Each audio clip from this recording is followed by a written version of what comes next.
ఉడికిపోయిందండి. టమాటా పచ్చిమిరపకాయలు వేసేసుకోవాలి. కరివేపాకు, పసుపు. ఇందాక పసుపు వేసిన అది ఉండదండి పప్పులో, అయిపోతుంది. ఎందుకంటే పొంగది వచ్చి ఎండిపోతుంది. కారం, చింతపండు, కొత్తిమీర.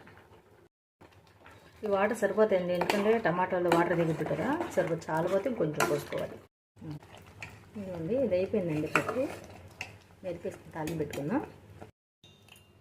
ఎండుమిర్చి, ఆవాలు, జీలకర్ర, ఉల్లిపాయలు, కరివేపాకు, ఇంగువ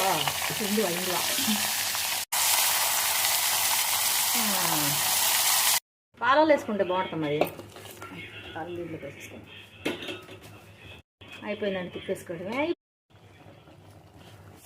సాల్ట్ వేసేసుకుందాం తాలింపు వేసుకున్నాక.